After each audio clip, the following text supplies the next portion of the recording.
You're listening to the Archaeology Podcast Network. What I'm trying to say is Taco Bell has everything as the same thing on the menu, just rolled into a different shape and branded as a different thing with different prices. And it all makes you sick. Anyway, welcome to a Life from Ruins podcast. Carlton, take it from here. Well, yes. Welcome indeed to a Life in Ruins podcast, episode 164. We're going to investigate the careers of those living life in ruins. I'm your host, Carlton Gover, joined by my co-host, Connor Johnnon and David Howe. Just the three of us this week. I guess it's been a couple weeks since we've done a podcast together. I guess it's 2-3 weeks. Yeah, like less than a month for sure. Since we've all been on one. Yeah. What was the last one? That was the Homo Naledi. Okay. Yeah, the burial practices. That was a good episode. Yeah, I was listening to that again on my way back, or my way to Oklahoma. I guess we should start off by apologizing if you guys had to listen to whatever crap Zencastr published this week for the show that Carlton and I did together. We'll apologize for that. We have no idea what's going on. Let us know if it's better, worse. It's actually really funny, and we did not fuck up that bad. Yeah, it happened to David like a week ago too. When that episode listening dropped. to yours with Charles, Connor, like it just kept repeating random things. Right? Yeah, and it seems to be only Apple, Chris said. So if you guys are listening on Apple Podcasts. Happened to me on Spotify yesterday. Did it? Yeah, and it was a downloaded episode, but it was the same thing. It would just cut mid-segment, and it would like repeat segments. Like I think the end of segment 2, it just cut me off and then went into an ad, but like the latter half of an ad. Yeah, that happened to me too. It was like really weird. So I don't know what's up with it. So if you guys are listening to this episode and it does that, contact us immediately, because oftentimes we don't listen to these episodes the day they come out. So if you're having issues listening, email us at lifeandruinspodcast@gmail.com or reach out to us on any of our socials and we'll get it over to Chris, because this has been happening across the Archaeology Podcast Network. I just thought Charles talked in circles a lot, and I was like, damn, he already said that. No, he's very eloquent and speaks very direct and very great interview, by the way. It was good. Yeah, only because he was good. So it was easy to talk to him, and I see him every day. Yeah, it was fun. It was fun talking to him. You can also send a bunch of hate to Zencastr too if you feel like it. There's nothing wrong. They sponsor us, so maybe we don't do that. I don't know. I'm just saying. Like, well, until I see a fucking dime from Zencastr, fuck them. Fair. For that ad campaign they were supposed to do, we were supposed to get all this money. Haven't seen it yet, so I mean, like, until our bank account expands, As my grandmother would say, what can you do? What can you do? What can you do? But. Yeah, well. So, Carlton, you were gone last week. No, when did you leave? You went on an adventure recently, like Bilbo running into the Misty Mountains. Yeah, I guess you could say that. I had an impromptu trip back to Pawnee, Oklahoma. I was going to go originally for Pawnee Nation Homecoming. Decided against it because I needed to get some work done. But then, unfortunately, my uncle passed away, so I had to go back for the funeral. And so, because it happened during homecoming, a lot of my family, we all just kind of stayed for not only the funeral and the cultural practices surrounding the mourning time, then went to stayed for homecoming because like we were all there. So we decided to attend. What is homecoming?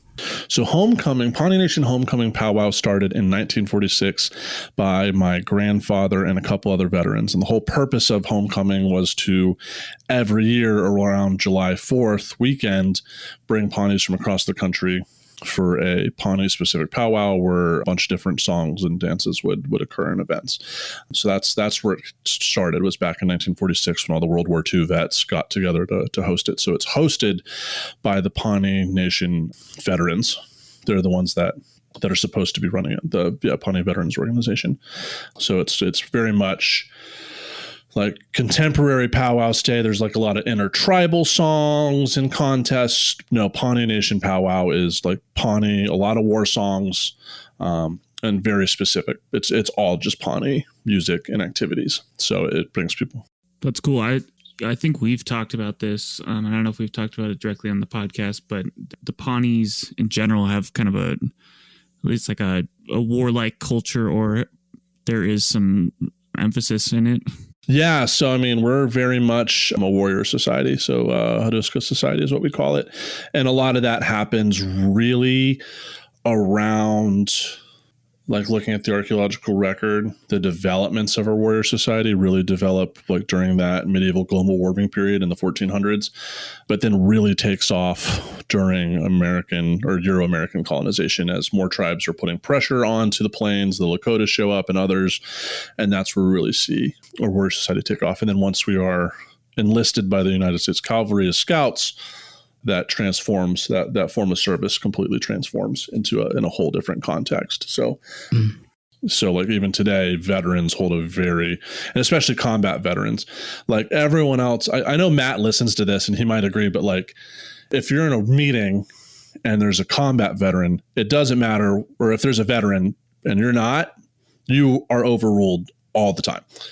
And if there's a combat veteran, like they take precedence. So like that, we have like kind of this ranked society where definitely military service is very much put on a pedestal for the right reasons. So like in part of Pawnee culture, like when you, or in general Indian culture today, if you go to a powwow, one of the things you're supposed to do as a dancer is provide like a gift to the host or the drum. Pawnees are the only tribe of the country that don't have to do that because we've already given enough blood for this country that we don't have to give anything else. So like, we have this weird like status even within North American Indian societies is like our warrior society and our service to the United States is recognized on a different level of like, okay, we have a special status. It's pretty intense because like there's way more Navajo than any other nation, I'd imagine. But like, Lakotas recently beat them. Really? Okay. Yeah, so Lakotas, I think they're both over 200,000 enrolled tribal citizens each. But yeah, then there's like Pawnee Nation with like 4,000 now, and we have a very specific like status within. And like a lot of powwow culture today, especially if you go, there's a northern style and a southern style. Those are the predominant ones. Most southern style powwows, the songs are Pawnee songs. Often, more often than not. There's some other ones you can listen to, some Comanche ones and Kiowas, but like a lot of songs are Pawnee songs. Because a lot of our culture is still very much intact. Yeah.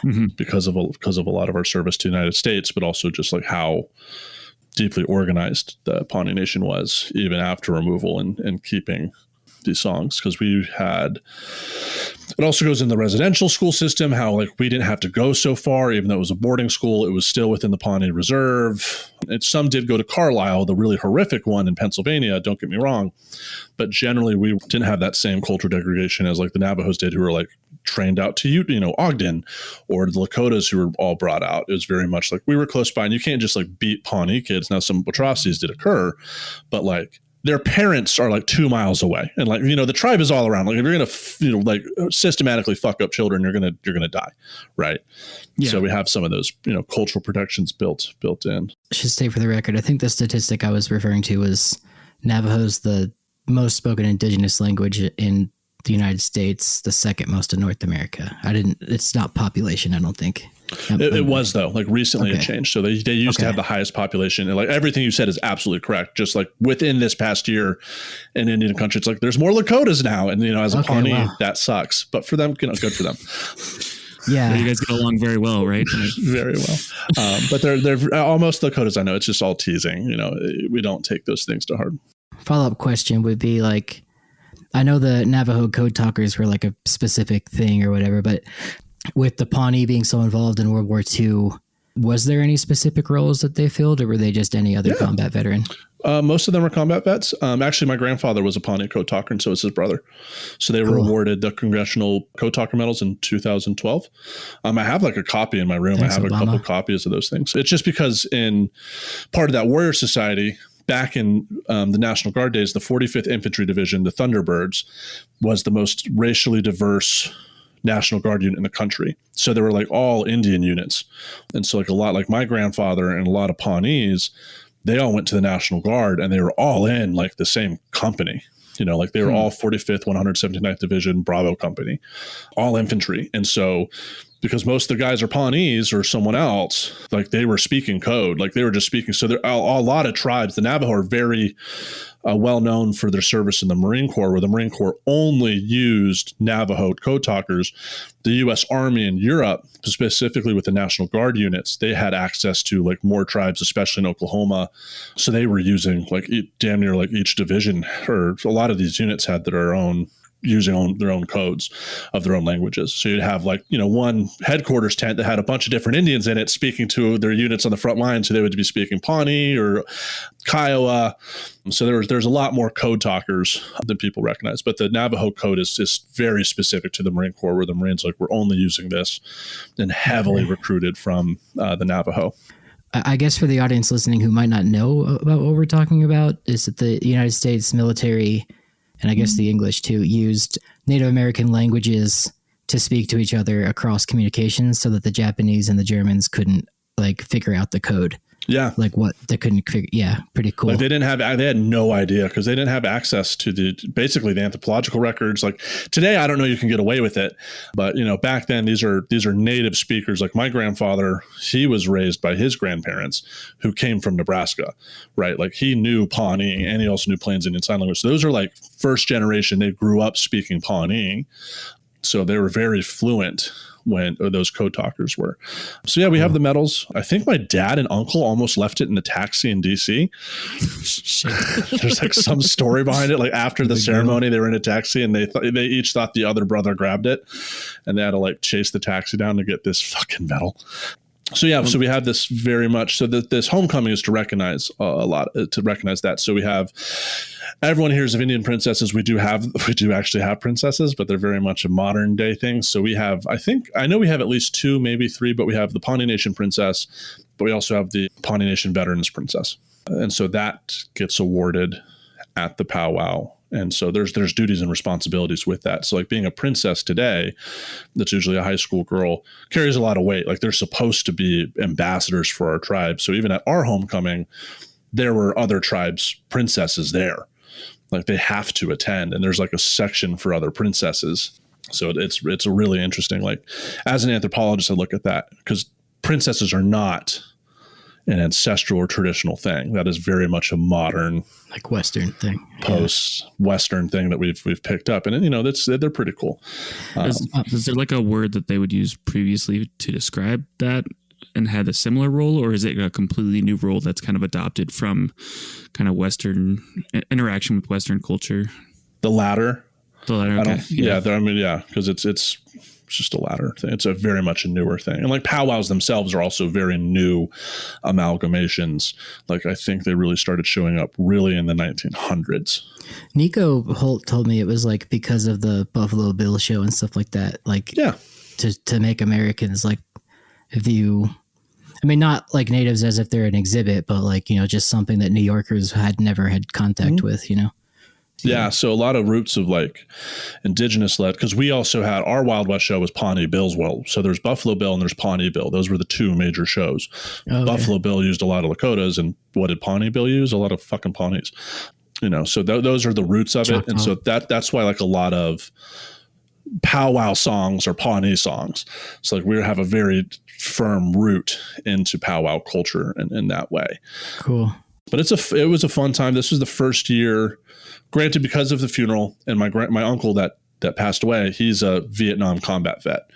And out of respect for him and my family, because he was also helped run Pawnee Veterans Organization, and he helped run these things. And he's also a South Band chief, and he run Kuskahadu, our Wichita visitation, which we're really kind of worried about, because no one wants to take that up anymore. And the reason why he's South Band is because the guy that used to run Kuskahadu picked my uncle. And in order to do it, he had to switch bands. So he was Ski-Dee, and then he went to Pittahawidata, and that was a very significant choice that kind of followed him the rest of his life, because he lost all credibility within the Ski-Dee band. It's like, you don't want to be Ski anymore? Fuck it. You don't have a say in our meetings or how Ski-Dees run things. It was a big deal that he had to do, and I respect him for it, because he, Kuskahadu, we've been doing that for 300 years at least. So like he picked that up and has run it. So homecoming is supposed to run 4 days, but because of the funeral, it got condensed into 2, which was it caused some issues. But I mean, I don't want you to speak on behalf of all Pawnee veterans, but have you overheard stories, or like, do you know any opinions on like what it's like for Indigenous Americans to fight for the country that killed them? So I'm not privy to those conversations.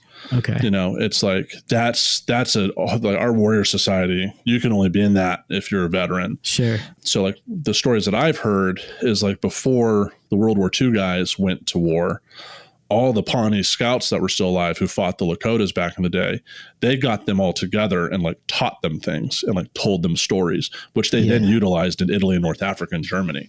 Like they taught them the old tricks of the trade. Like, this is when you do night missions. This is how you do this. This is what you need to do to prepare. So that's still moved on from war to war. And then the World War II guys taught it to the Vietnam guys. The Vietnam guys taught it to Desert Storm and so they've kept that knowledge. So it's still there, but it's within our warrior society. I mean, I get it makes sense, because if the Japanese or the Germans were to take over the continent, like they would also be taken over too. So, I mean, it's better to fight against them. I don't know. Well, I mean, for us, because we never went to war with the United States.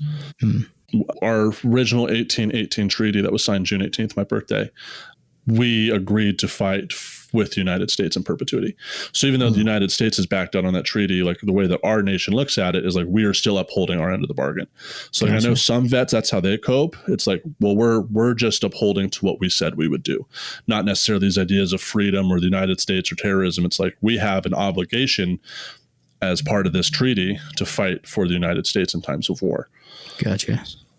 Fascinating. So, That's very fascinating. I think on that note, we'll end this first segment, and we'll be right back with episode 164 of A Life in Ruins podcast. And we're back to episode 164. So outside of just kind of like general this background, this was the first year that homecoming wasn't. So it's usually held at the high school football field, which is a little bit down the road, and it's off the reserve. It's not technically a reservation anymore. It's a reserve because of the district ways. So we brought it. So this is the first year we had it on the reserve at Moe's Yellow Horse Field. And Moe's Yellow Horse is the first full-blooded Indian to have played Major League Baseball. He played for the Pirates. So we held it there on the reserve, and it was just so much nicer, like actually being on the reserve. And then everyone camps, you get campsites. So usually everyone camped on the reserve anyway. So rather than having to drive down the street, which isn't, terribly far, but you would have to drive down, you could just walk. Like we had to take chairs up for family, like me and my cousin. And by the time we had put the chairs in the truck, driven the truck and parked it, everyone who had walked was already there. Like, it was nowhere. It wasn't far at all. And it's a lot more fun because you're like in camp and you can hear, even if you're not up there, you can hear the drums and you can hear the music. Mm-hmm. And there's like basketball courts up there too. So like a lot of the kids were playing basketball. It was a lot more open space. It's not in the woods. And it just felt much better. Because the last time I was at a homecoming was as a kid. I usually go back for like dances and other like band specific things. But just because like the past couple of years, this weekend is in the middle of field season. Yeah. So I haven't been able to go back for this in a long time just because of work. But here, because of the funeral, a lot of my family was there. It was kind of like funny because we had talked about like death a couple weeks ago. So like during this mourning ceremony, like MOURNING for my uncle, it's like a 3-day event that ends with a feast, and it's all ceremony. So I don't want to get into it, but there was this, I mentioned this in our group chat with Shane and Jesse. A lot of us were so concerned about fucking up because like we're kind of used to being yelled at. Because as kids especially, and a lot of us still think that way. Now they're all adults with their own kids, but we still think about when we were kids and getting yelled at for stuff. So after we buried my uncle, we have to go back to the Pawnee Nation Roundhouse for the morning feast. And we were all like, we got to go. There's no time to dilly-dally. And even some of my cousins wanted it, their parents had passed, so they wanted to visit their gravestones. So they had to be quick about it. So we're all super concerned to get back in time because God forbid we were late. But right as the service was going to start, we heard like the door creak open. Everybody in the roundhouse is like looking towards the entrance. And this woman and her family come in holding those Sonic Route 44 mega cups and then dragging this cooler. And the only way I can describe it, it's like that scene from Men in Black when Will Smith is like dragging the table across the room in white to do the test. That's what it sounded like. And everyone was fucking pissed. And the headman of the ceremony, He gets up, the room's divided, the roundhouse is divided in two. You have family on one side, you have guests on the other. And like part of this ceremony is like, it's my uncle's last meal with everybody. Mm-hmm. And so a family, this is the coolest thing about being Indian is like, there's a family that took care of us, so we wouldn't have to do it. So family, they fed us. Like they made all the meals for my family and for the guests. And you can't say no. So like, we were breaking out Ziploc bags. So like, there's no saying no to food. You have to take it. So, but you basically take like leftovers too at the same time. But as the headman is giving his speech, he like looks to us and he starts going on this rant about how inappropriate it was to bring in Route 44s. So my uncle and aunt immediately get up and they start surveying the rest of us to look if we had brought tea, because we were all like, nope. And for once, it wasn't us that got in trouble. But we'd been talking about it when that woman came in, because it was hot down there. And I was like talking with my cousins, like, man, that actually like a Route 44 sounds great. But after that person got chewed out publicly in front of the tribe for doing that, we were like, well, thank God we didn't fucking stop at Sonic on the way home.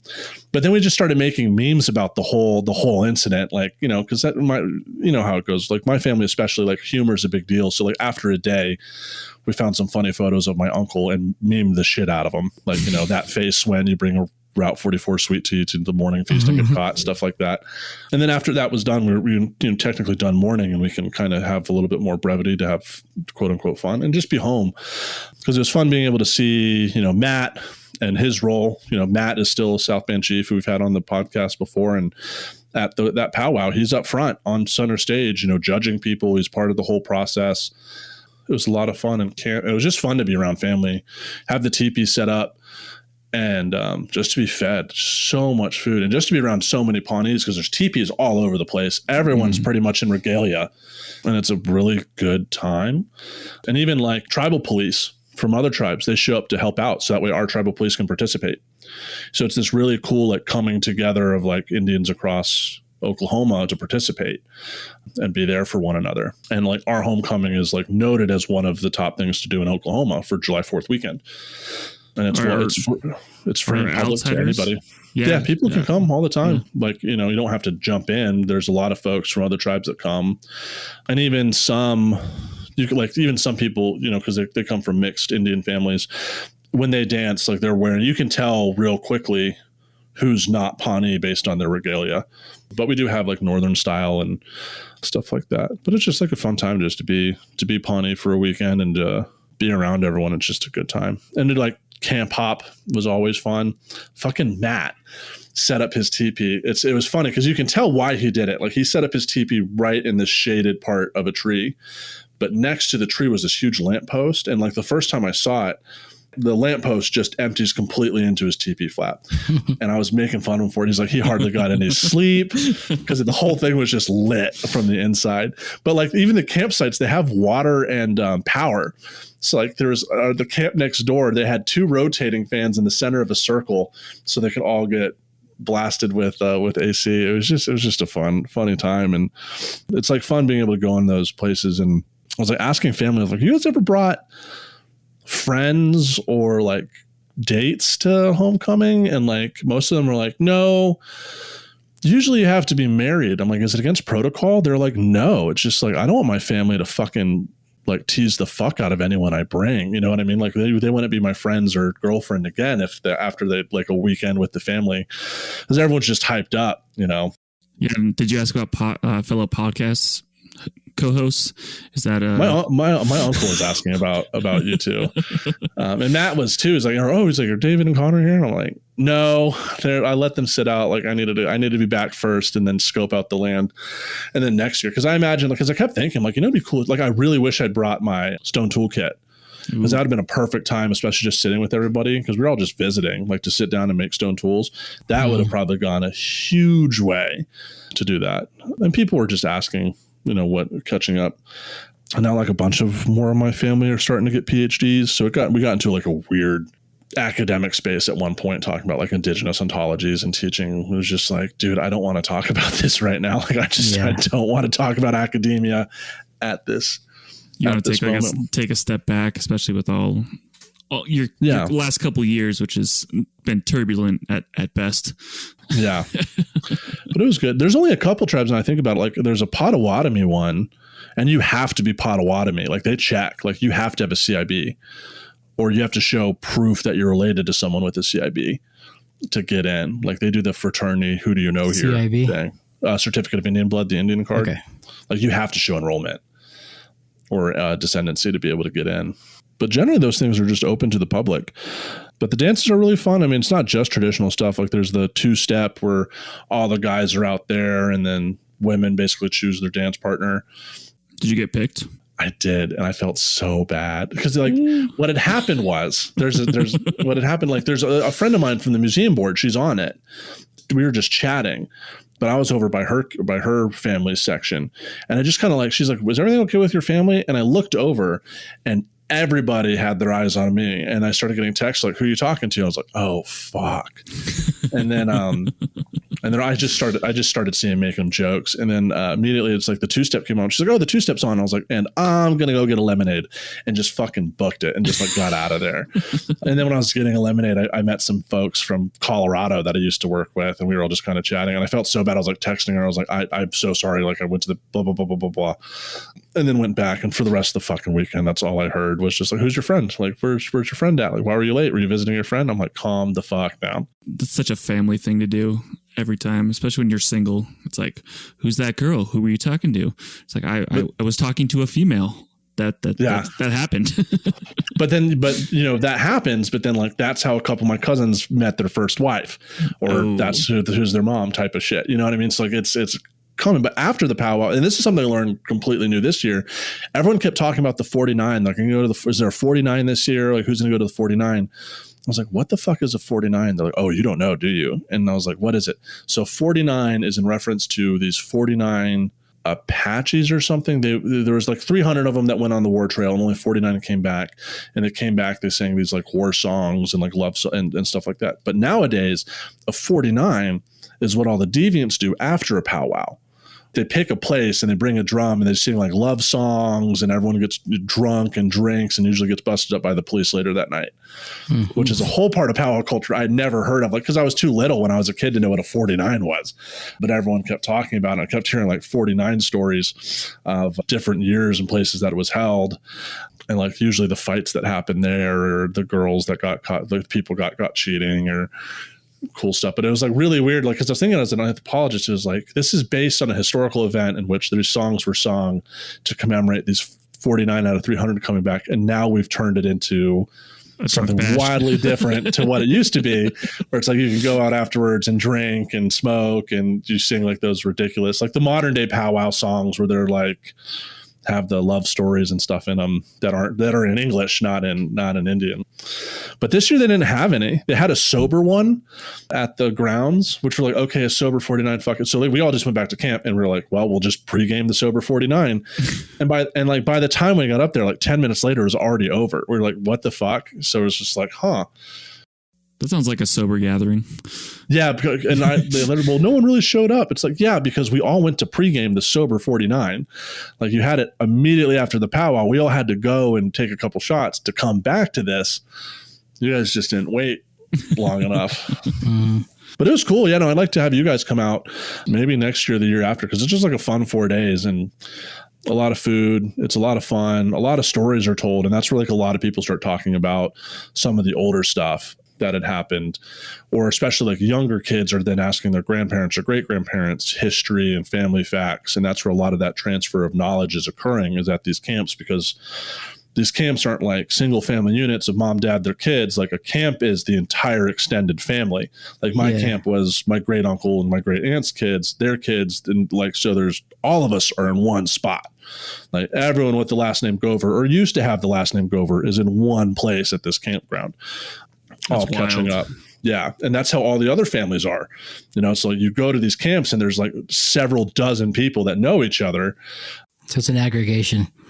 Yeah. It's like this aggregation. It's a murder of Govers or whatever it is.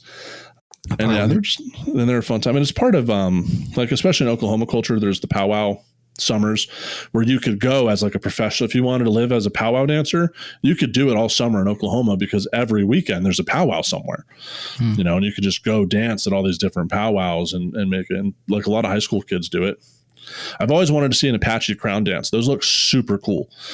Never seen one before. That's the one that have the huge headdresses with like the sticks and stuff.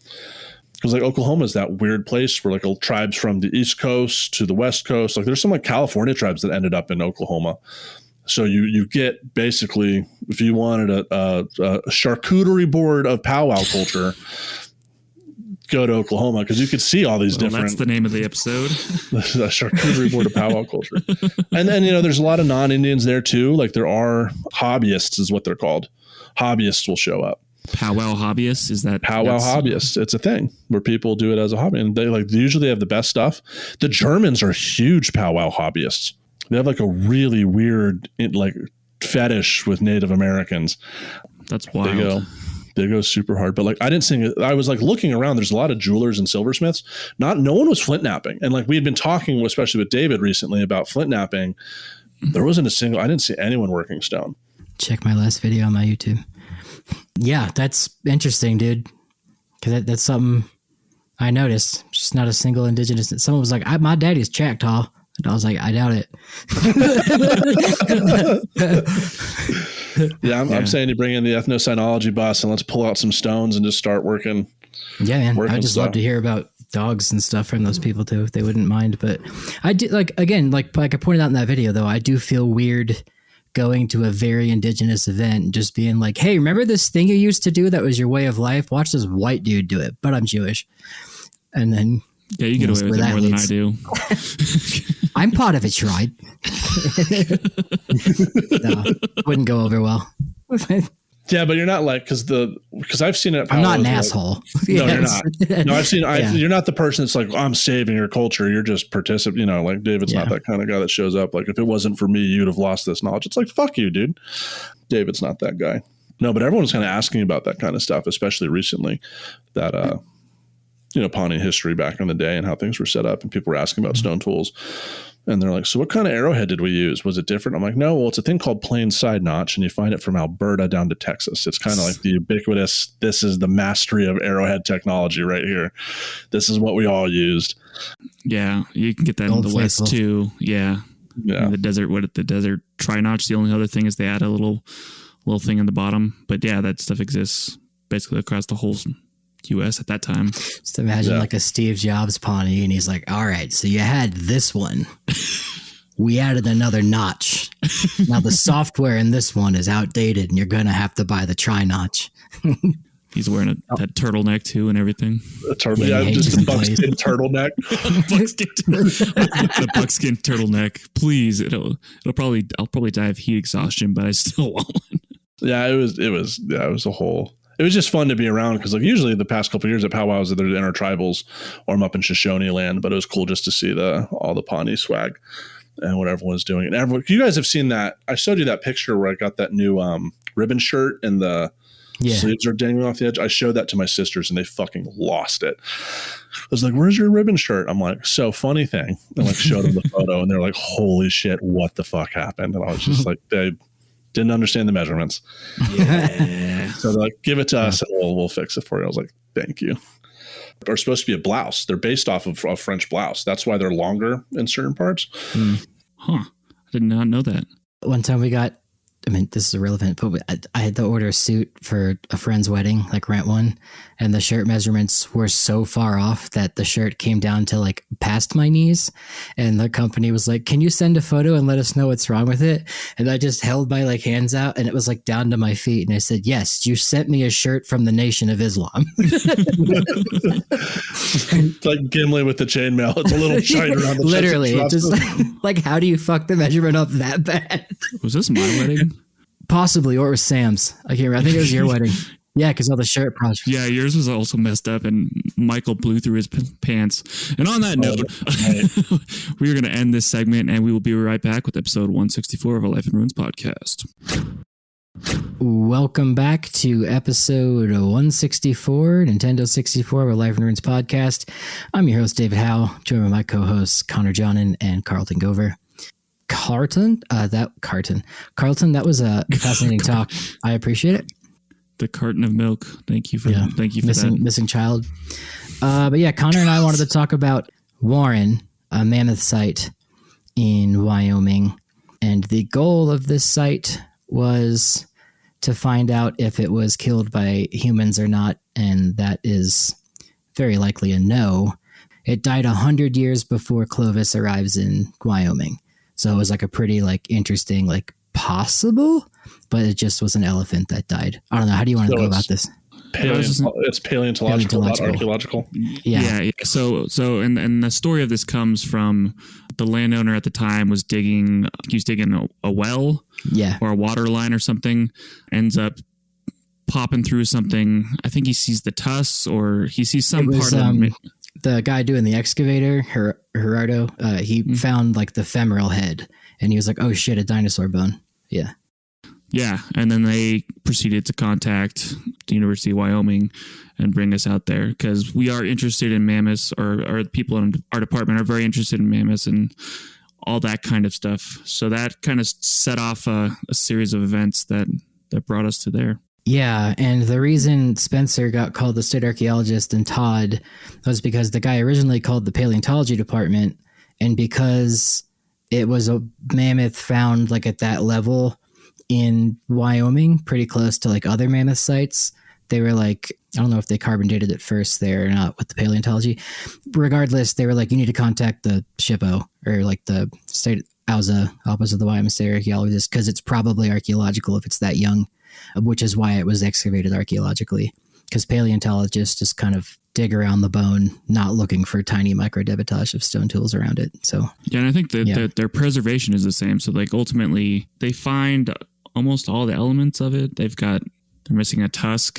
They've got missing a mandible. The lower mandible, is that? Yeah, from what I saw.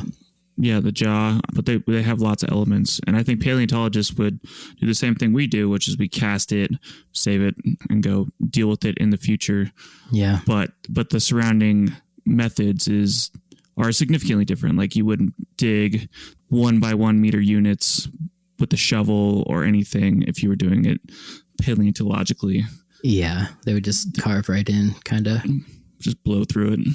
But digging there last year for the whole time, it was like they found the femoral head, so the trench that was opened went past that to see where like the direction in which the bone should go. And as those units kept opening up, it was just like more and more long bones, more and more verts, more and more just like everything. And it was so cool to I time-lapsed all of it. So like just seeing a mammoth just slowly come out of the ground was really cool. And it was a female, I think full-grown elephant. And I remember standing there looking at the femur and then the tibia or the fibula. We couldn't tell which one it was at the time, but measured that and then measured the femur, and that was already taller than me. So like just put the tape measure next to me. So I wasn't even up to this thing's fucking shoulder. Columbian mammoths are huge. Yeah, the way it landed, or the way it kind of stopped and was preserved, is face down, which is not how mammoths fall, Not generally, unless they're tripping, like unless you trip on a rock real bad and go face first, you generally just fall in place or while you're running or whatnot. I thought it was ass up the way it fell. I can't remember. It's face down, ass up. That's the way they like to preserve. Because we were looking at the bottom of the mandible the bottom of the maxilla was sticking out of the ground. But like that's what I took pictures of, at least. But the rest of the body could have been the other way. I don't remember. Like I just, you're probably right. Okay. Either way, it wasn't like killed and butchered. It just like died and then got like flooded over and deposited in sediment. Lots of post-step stuff. Lots of movement of bones and whatnot. So that's interesting. It was fun to be a paleontologist for the weekend. Yeah, it was cool. Yeah, this year they had a bunch of stuff exposed. They found the tusk, which was super cool. Yeah, it was just like one of those cool things. A lot of people came out that I haven't seen in years, just like because everyone wants to come see a mammoth. Yeah. Also, some of the best field accommodations you could have. There's a house. Yeah. It's fantastic. Yeah. I'm always given beer or food. We had a question from someone on the Ruins podcast recently. They're interested in doing archaeology in graduate school, and asked like, hey, so they asked about accommodations and like just asked like, so what can I expect? And what I had to tell them was it depends on the project. It has nothing to do with the kind of archaeology you're doing or where you're located. It has everything to do with the project itself, what the funds are, what the deal is. You could be in a hotel, you could be in a tent, you could be in a car. It all just depends. Yeah. I feel like you could, and funding can vary, but it's the way the people organize it and take into account stuff. Because I've heard horror stories, and especially like overseas, of people not being prepared to be in that country, speak the language, or anything like that, and having like a completely awful time. They had all the money in the world to do that, but they never took the steps to go actually do that. So it's really is a crapshoot, and checking with people who've taken field schools before is probably like the most important thing you could do. Yeah. And I guess a good way to answer the kid's question too would be like, if it's a historical archaeological thing in the middle of a city, obviously you can't camp. So you probably get a hotel where there's some kind of like apartment you rent. The school will organize that, or the project. But like where we work in the middle of the desert in Wyoming, it's like you just camp out right next to the site, because why not? It's way cheaper. Yeah, I mean, like, well, and the nearest hotel is like an hour away, and it's going to be like in the town of Buffalo that has maybe a Motel 8 if you're lucky, you know. So it's like Scum Dance. Yeah, it's like very much like, you know, at Hellgap, what are you going to do? Camp in Guernsey? That's like a, you know, it's just not. Hartville, we're going to Sunrise, man. Yeah, so, yeah, that was. Well, Lynch was weird because you guys were in like a monastery or like in an old church. Yeah, right? Lynch was weird. The first year they were out there, they did camp at the site and used the landowner's house, and it quickly, with like 8 kids and the landowner, it was just too busy. So then we were able to set up accommodations in a Catholic maternity hospital turned into basically a bed and breakfast. It's a wild turn. Very wild turn. And then, like, in the fucking Dominican Republic, I'm staying at a Sports Illustrated timeshare, you know? So it's like all very much like, I don't know what to say. You know, I'm very excited to go back next week and get back in there and to live at a goddamn all-inclusive resort for a week and have a whole Is the flight and stuff paid for too? I guess that's a question we should ask for someone listening. My research budget's covering it. Okay, but for students doing the field school there, if you don't have a research budget, that's the deal. It's like you got to pay. The prices weren't too bad. Like I think mine total was like $800, and I only booked it like a week ago, so like a 3-week notice to an international flight to the DR. That's usually the catch. If you can afford to get to this project in the DR, everything else is taken care of. Gotcha. And that's a pretty sweet deal, I think. I think there's a push, an attempt to make these things cheaper, more affordable, have scholarships, etc., because they are course classes in most cases. So you have to pay the overhead of the school, which can be a lot, and then your travel, usually your food's covered, etc. But there is a push, and there are good organizations out there that will give you scholarships and help and aid with field schools, because they can be painfully expensive. Yeah. And it's usually food costs. Like after doing some of the budgets with Doug and Marcel, the single most expensive thing running a project is always food cost. And I know to lighten that load, to make the CU Boulder field school cheaper, Doug and KC basically were like, breakfast is on your own, which I hated. I think out of like lunch should be on your own. Like breakfast is the most important meal for field school. Having a hot breakfast where you can get the day started and have that energy. You're right. My whole field school, every meal was on us. I didn't think about that. Yeah. Oh shit. Yeah. Like breakfast, lunch, and dinner. Yeah. I'd be miserable. So, I mean, mostly students spent their weekends like having to go, because like the town of Lynch, their supermarket going to support us, especially some of those Colorado kids that are fucking vegans. Like there's no vegan food in Lynch, Nebraska. You know what I mean? Yeah. Or the vegetables that they needed. So they'd have to go like Sioux Falls or somewhere to load up. So, I mean, that's a good point. I saw a recent article about like ableism in archaeology and field work and stuff, and it made me think both ways on the topic. But like, there's no way to get around getting into a giant trench with units and digging with a shovel in a wheelchair. Like you can't do it unless you like made a specific ramp and like, you know, I mean, I guess I shouldn't say you can't. You could do it. It's just it's already physically demanding enough for people who are able to walk and crawl in there and dig and lift buckets and things. So I do understand, but though, that somebody in a wheelchair that can't walk or has, is missing an arm or a leg or something, or somebody with just like RA, like rheumatoid arthritis, that can't do too much. Like, what if they want to be an archaeologist? How do they do it? And like, I guess you would just do mostly lab work, but a lot of the stuff is in the field. So that's another thing you got to think about. I think there are field schools that you could probably find that are less intensive in those sorts of mobility ways. Maybe something historic where you're going out in the field. Work. Yeah. I mean, it seems like a really difficult topic. Like, I think we always want to include everyone, but sometimes the reality of our discipline is that it's backbreaking work in remote areas that are hard to get to, and I don't know. It's difficult. Yeah. Yeah. And I don't think that's not a comment onto prejudice against disabled folks in various shapes. It's like, it's the same. It can be this very similar to construction work, right?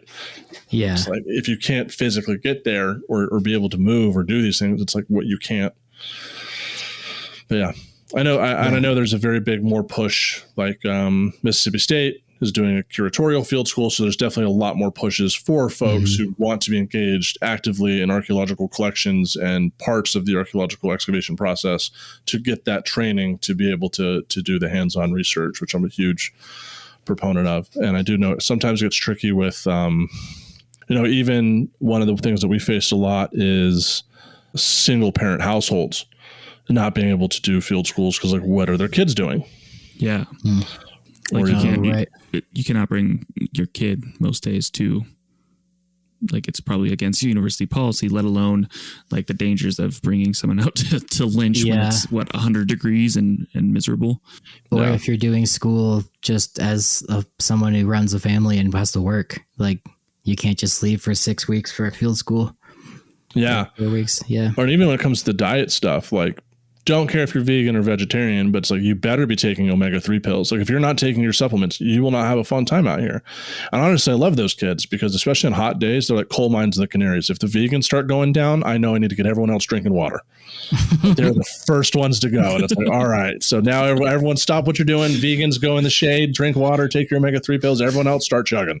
Yeah. It's like, there's that rank because they're not getting the it's just like field work. I don't care about your choices. I mean, there's one poor kid we had one year who was going through a multitude of medical issues. And we were like, dude, we respect your decision to be a vegan, but you did not bring any of the supplements you needed for you. You are going to eat this fucking chicken breast or you will die. Yeah. If it helps, it came from down the street. It was an organic free range chicken. Yeah. I mean, the other option is, I guess, he would go to town and get food or you're done. You didn't bring it. Yeah. Yeah. I mean, like, it was the supplement issue. It's like they didn't have just those lifestyles. I thought you meant supplements as in like pills. I was like, like they weren't taking, because a vegan diet does not provide all the necessary nutrients you need. So like it showed. So they didn't bring them. And it's like, you can go home, you can fail the course or like whatever the deal is, or you can just eat this chicken breast and you will be fine. Yeah.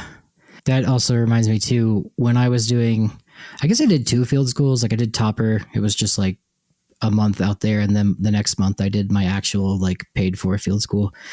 At Topper though, and LaPrelle here in Wyoming and Warren, like there's always like cook rotations, like people help cook and there's a cooking tent or a cooking kitchen where everyone cooks. And like, then you have like a buffet style, like you walk down the table, like making your dinner essentially. And that was the same at Topper, but at the time I had to be it was medically necessary. I was gluten-free and like everything, it was the South. So everything was just like fried fucking like really delicious food. And I couldn't eat a lot of it, and especially sandwiches at lunch too. So I would just have to eat, cold cuts on its own. And then, gluten-free bread tastes disgusting and usually have to refrigerate it. So that was hard. But anyway, the person cooking every day would be like, can you eat this? Can you eat this? And I was just learning about gluten-free. And I was like, I think so. And she was like, cornstarch is just corn. And I was like, I don't know, probably not.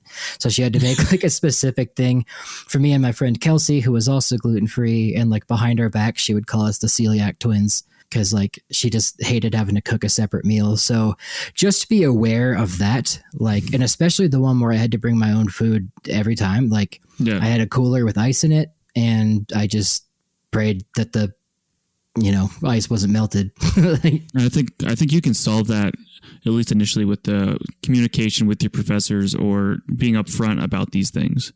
And sometimes you might not be able to do that field school. You might not be able to do it because of your restrictions.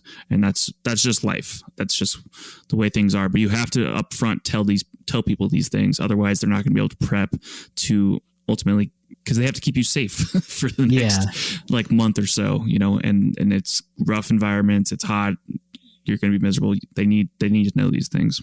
As that also goes with CRM too.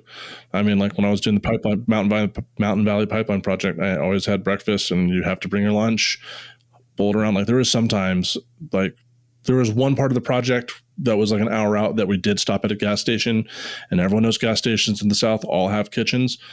And so people started relying on that for breakfast. And then when we weren't going there, half the crew wasn't doing well in the morning because they thought they were going to get like a hot chicken biscuit sandwich. And it's like, yeah, you just gotta do it. Yeah. Well, on that depressing note, like if you want to do a field school, check with the professors, check with the school, like it should be fine. And I'd say most of them are probably fed, and like you should have accommodations. But if you can't sleep outside in a tent, if you're allergic to pollen, like be upfront about that and make sure you ask those questions. But yeah, be sure to rate and review the podcast. We appreciate it. Thanks for sending us the questions. Connor? I was just going to add one more thing. Yeah, there is a push in archaeology to work with people with different abilities. So be aware and ask around. We can probably put you in touch with people. So yeah, but thank you once again for listening. Appreciate y'all. Sorry for the Zencastr fuck up if it happened, Let us know so we can take care of it. Yeah, absolutely. Yeah, that's it. Peace out.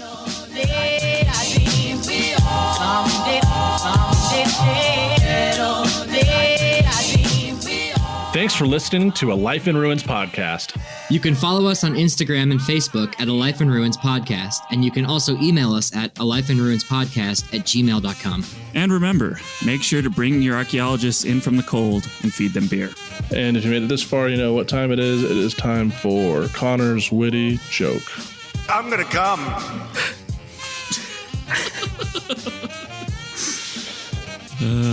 What do you call a number that can't keep still? A roaming numeral. Wow. It's pretty good. Scraping the bottom of the barrel on that one, Connor. Oh, that's where I live. Daddy, chill. Okay, with that, we're out.